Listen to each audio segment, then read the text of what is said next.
Hey guys, it is currently 1:22 a.m. Um yeah, I just watched two Spooky Scary Sundays in a row. So shout out to Corey Extension. Great YouTuber. You should definitely watch him.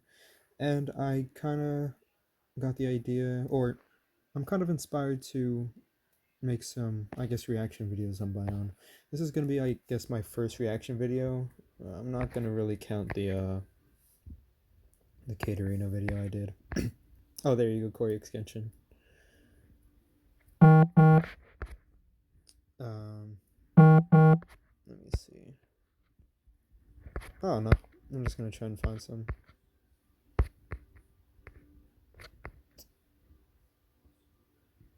Maybe like short little ones. Oh yeah, like this. Subscribe. My earphones are messing up.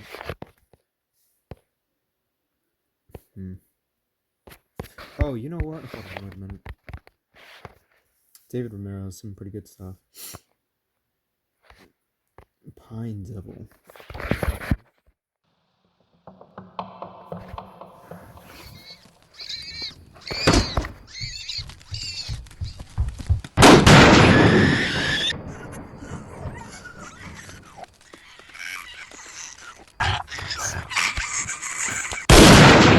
Wait.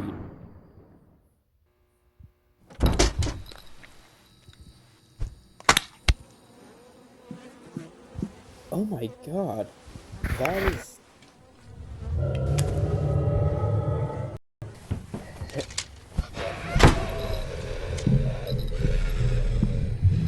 Yeah, I already got the chills.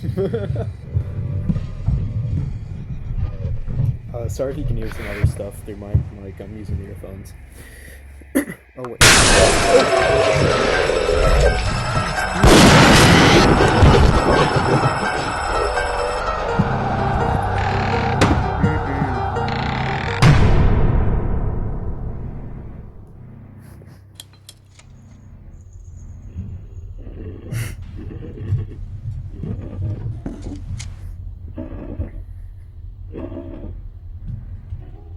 Eh.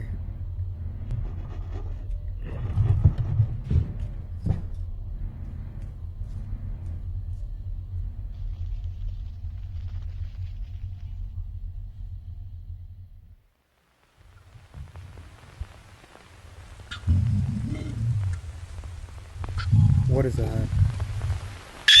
Oh my. Yo. Wait, what?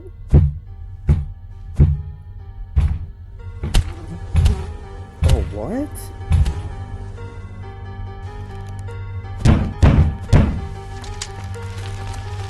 Oh.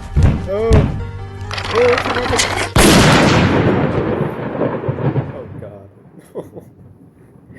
Yo, I got the chills. Hey everyone, if you enjoyed this animation by the... Oh god, dude, are you kidding me? Oh man. Yeah, so this was an animation by David Romero. The YouTube channel, I guess I watched it on was Let's Read. I'm just trying to make sure to give all the credit where it's due, you know, so I don't get any copyright strikes. Yo, why do I keep voice cracking? Jesus. Fatal Frame. No, yeah, dude, David Romero stuff is awesome.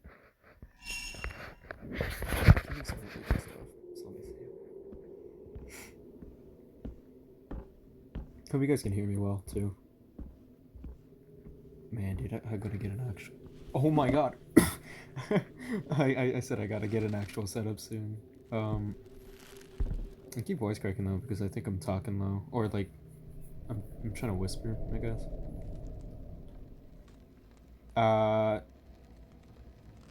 Okay, this reminds me of, I forgot that one video game, but it's also a movie. The Grudge. This reminds me of The Grudge. Oh. Mmm. Mm-mm.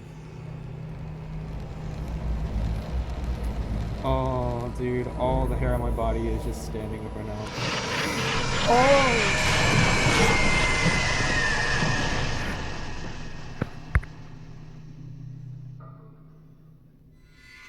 Oh my god, okay. That was... It was short, but it was really good. Wow. Oh, jeez, dude.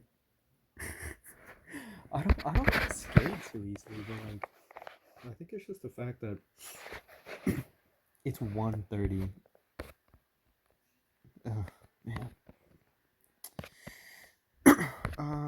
Let me try to find some other stuff.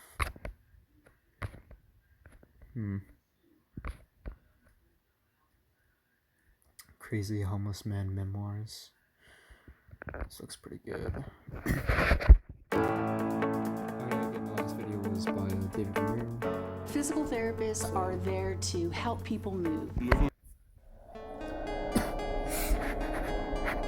Quack Tales.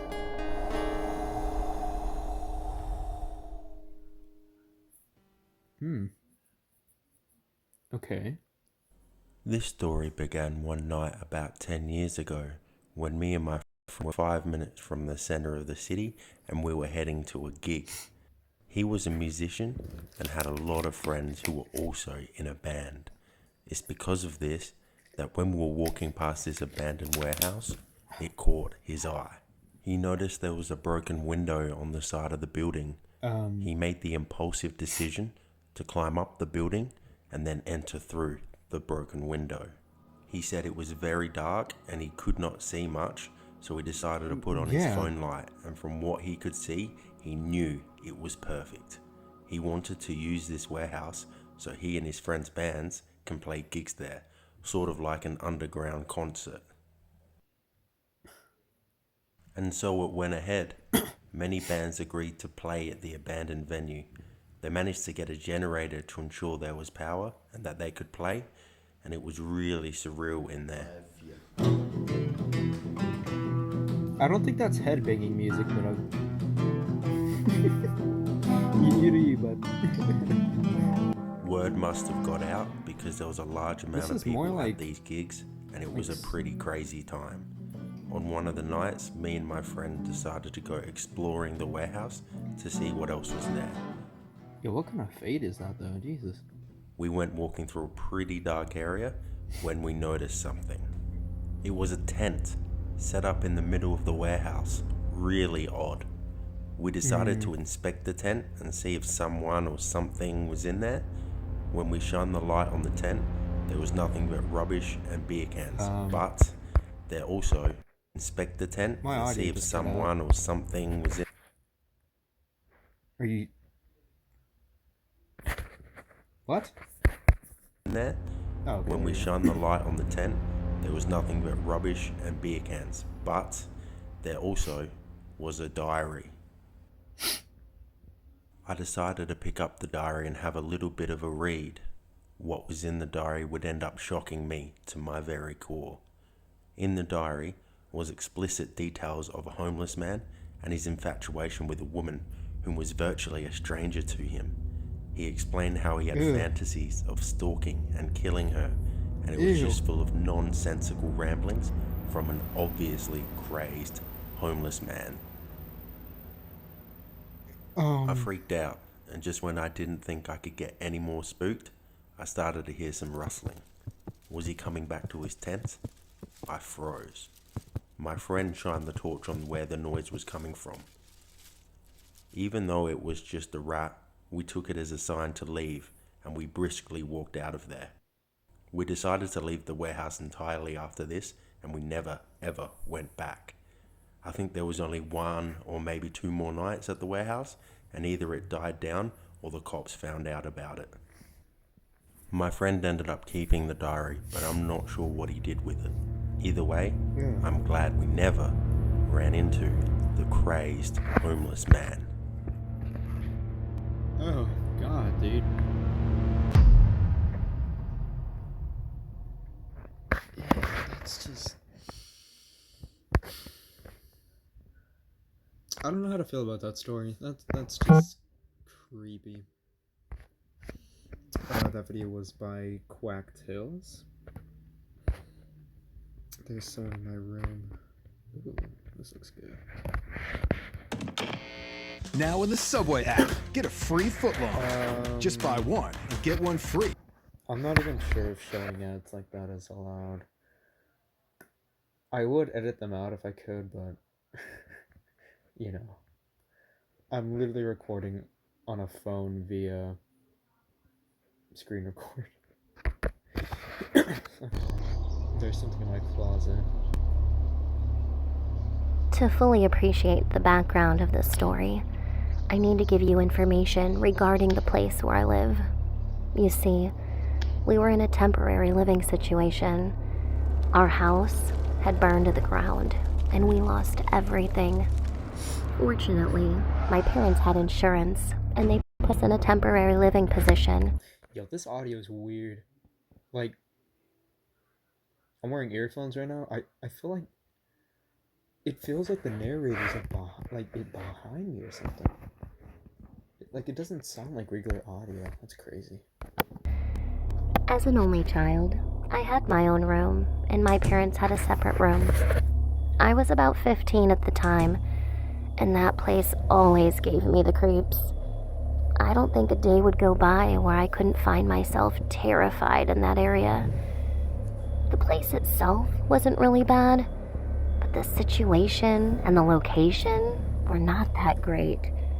But still, we knew it wouldn't last forever, so we just didn't get too comfortable.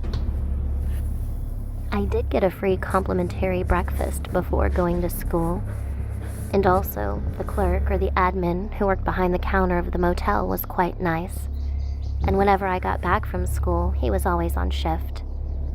He would try to strike conversation with me. Now, because we are living in a motel, he obviously has the key, and so he can get into our room. Yo. The thought of it was a little creepy for me, so I started putting the Do Not Disturb sign up all the time. My parents kept telling me to take it off because otherwise our room wouldn't be cleaned, which, to be fair, was necessary. A few weeks have come to pass, and I still didn't feel really good about the place. There was just something about it that gave me the creeps. I remember it was a Wednesday. I tended to my homework in the morning and ate a few bits for breakfast and plowed through as much as I could. I would think of excuses if I didn't have enough time to finish.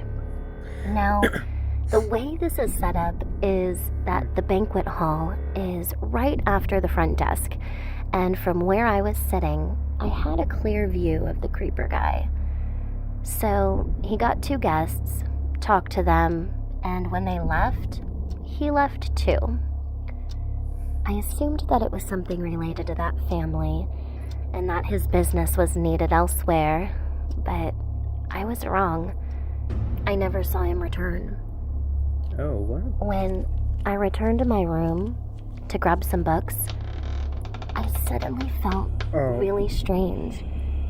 I stood there for some time. Oh, he's in and the closet?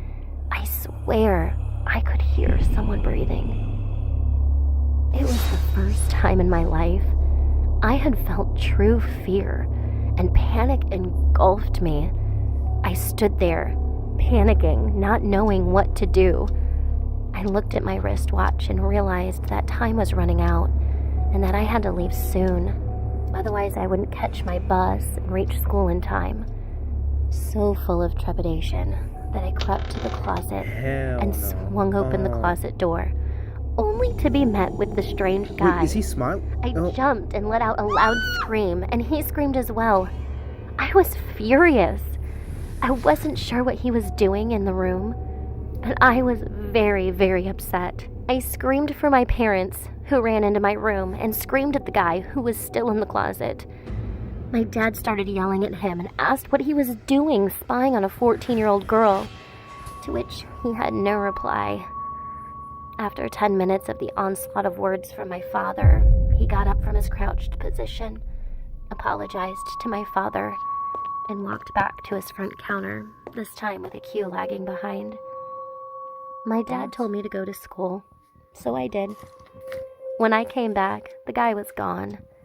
He never came back to work, and my dad would refuse to tell what happened that day. But I have a good idea that my dad gave him more than just a piece of his mind.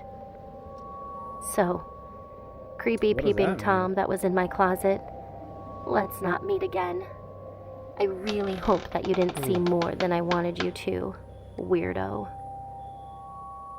Oh.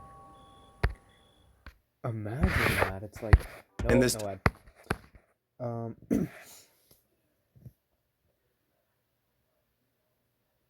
Oh God, I can't even imagine that. You know, just the thought of that gives me chills. It's like, ah, the fact that you're being watched.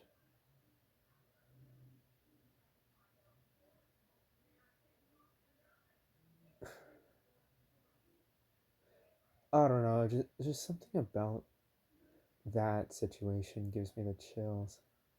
Oh, gross.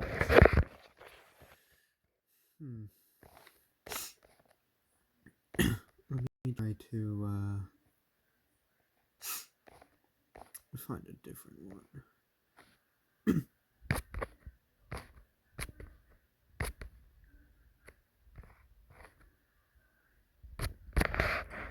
Oh, you know what? This is an old one. Let me see. Wait.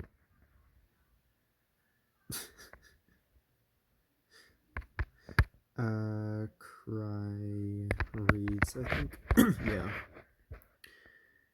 Oh, not Symmetry. Symmetry is such a weird one, but I love. 7 years ago? Are you kidding me? That's how old these videos are?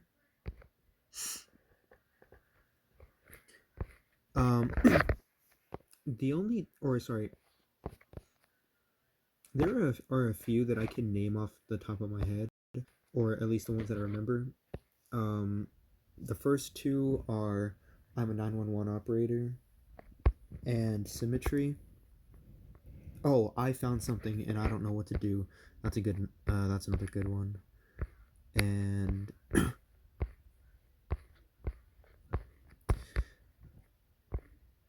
I don't know what the other one was, but like the story was kind of like they're in a hotel room and they're like in a hotel and some monster comes out, but let's